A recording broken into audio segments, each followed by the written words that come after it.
Wow, quite a crowd. Thank everyone for coming, all the coordinators. I want to just thank everyone for coordinating this, and just thank all the people for coming out. And I just wanted to talk about Trey. He was a great kid, very advanced spiritually, musically, and academically. Wonderful kid.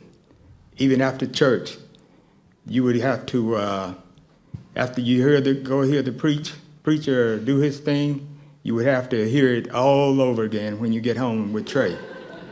Yeah, he would preach it all over again.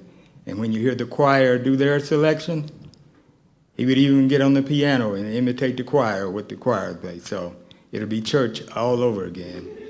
He was a spiritually advanced kid, musically advanced. Just great to be around all the time. Always kept us entertained.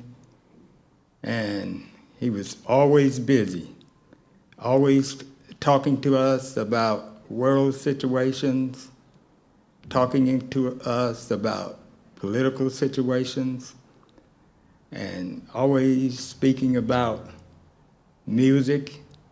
Would play classical selections for us on the piano, and then ask us where was the composer born. What type of form was it? As though we knew, like we were. Yeah, he was a great kid, a great, wonderful young adult coming up, always eager to get to school, always eager to get to church, always eager to learn things. And his compositions were amazing. And when we first saw his compositions, we didn't think a lot of it until he joined the Indianapolis Youth Orchestra, coordinated by Mrs. Kitterman. And we decided one day we'll let her look at it.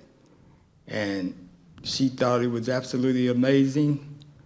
He competed in competitions with the Detroit Symphony, other symphonies played his piece, and during those competitions he won, even as a kid competing against college people and professors. So, and it was just amazing, just raising him up, and he'll be missed. And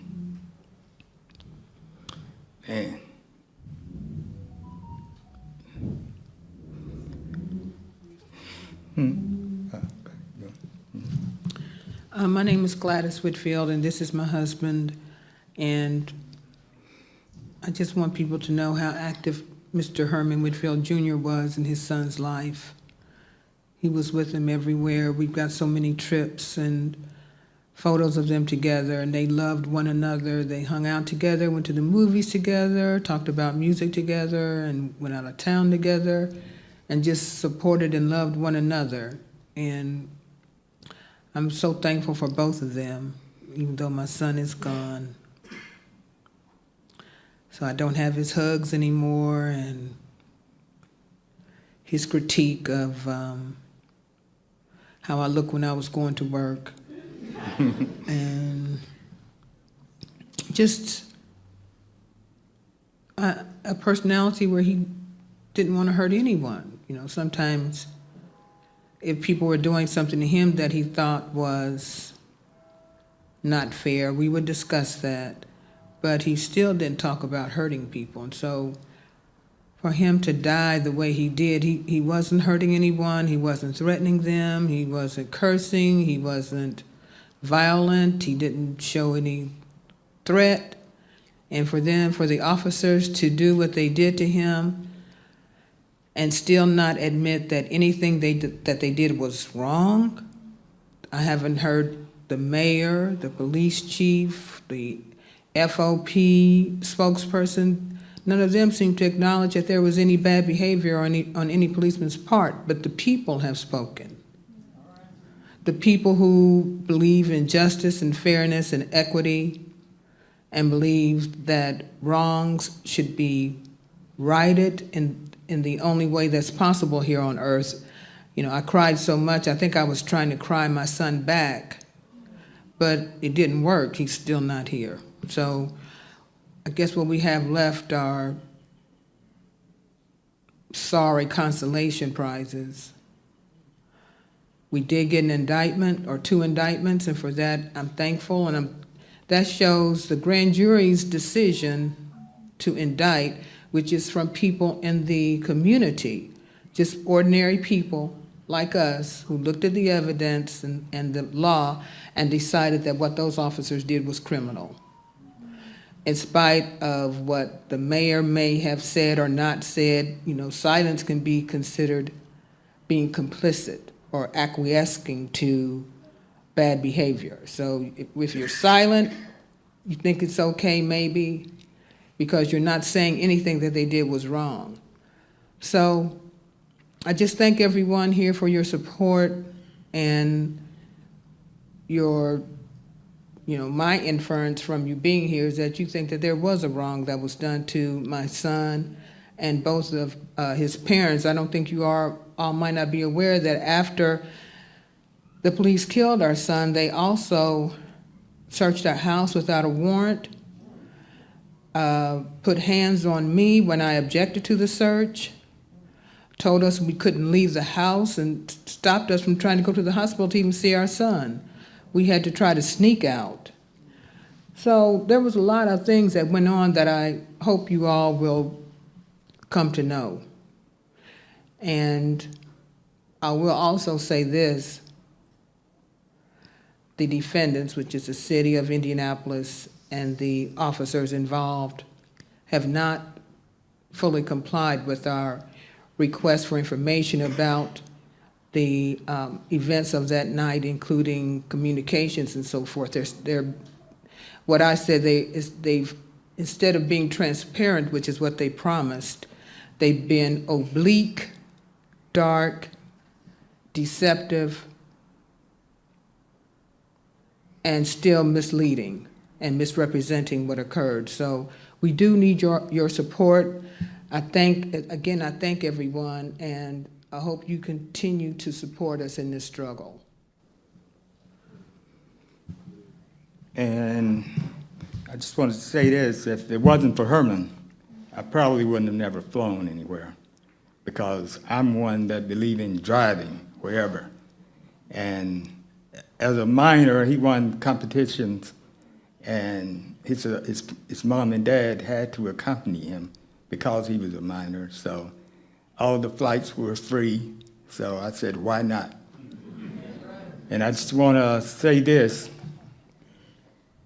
Mr. Figurehead, Randall Taylor, take over your department, man.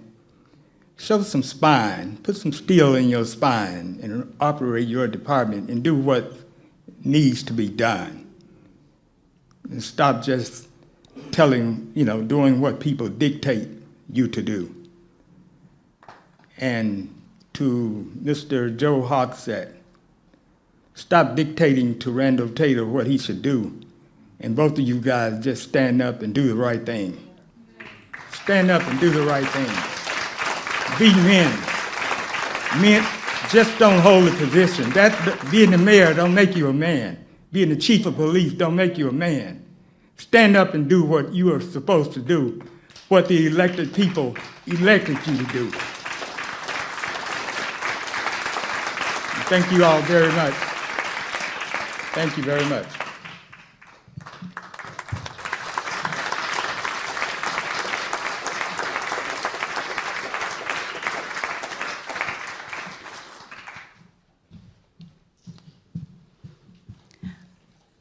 And following up on what the Whitfields have just said, I'd also like to add that one of the additional campaign demands that we've had from the beginning is that the elected leaders in this city request a U.S. Department of Justice investigation of IMPD, both with respect to Herman Whitfield III's death, in addition to the other instances of violence that have happened in the city that have led to deaths, as well as wrongful incarcerations. And there's also a civil case, which is one of the things that they were referencing that I forgot to mention. So there are two cases that are going on right now. One with the criminal, which they're just charges, not convictions yet, and then also the civil wrongful death case. This family needs support from the community in both of those cases. And so I just wanted to add that. So please continue to show up. Engage with us. We were mobilized by Herman Whitfield III's death, but this is, as Ms. Whitfield mentioned, Herman isn't coming back. So we need you guys to come out to make sure that we are protecting this community for the people who are still here, in addition to getting justice for Herman. With that said, I'd like to now introduce Gwen Brewer, who will be coming up to provide another expression from the family.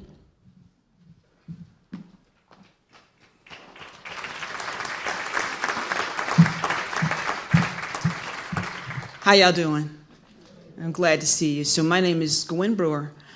I am the aunt of Herman Whitfield III, the sister of Gladys Whitfield, and the sister-in-law of Herman Whitfield Jr., who you just saw. And I know y'all probably don't know this, but you just witnessed a miracle with the two of them talking. They are very private people. They don't get up in front of people and talk about much. And so this situation has taken our private situation and made it very public. And it's been a trying time for us in many ways. But thank you for being there for us. I have a couple of things I just want to share with you. The first one is that people and the world changes through people just like you. And if you're wondering how the world's going to change, look in the mirror. If you're wondering how this situation is going to change, it's going to change through you. I want to tell you a little story here about what's happened to us to put it in context. A minister that I listened to was talking about his mother would take him to school every day. She loved her son, and so she would wave to him goodbye. She would watch him cross the street to go to the school. And you know that can be a very treacherous situation right there, right? I'm watching my child and making sure these cars don't hit this child. But in this situation on one day, this car didn't stop. And this child, her child, was walking across the street while a car was coming directly toward him. And she almost broke the car door trying to get to her child. What I want you to feel from me right now is that was what was happening to Herman Whitfield Jr. and Gladys Whitfield on the day that their son died. They would have done anything to make sure that he was safe. And what they did was what they knew to do was to call for help. They're not licensed medical professionals. And so they called for people who they were trusting, that they entrusted to support and help them. And those individuals did not. And I want you to think about the suffering that caused.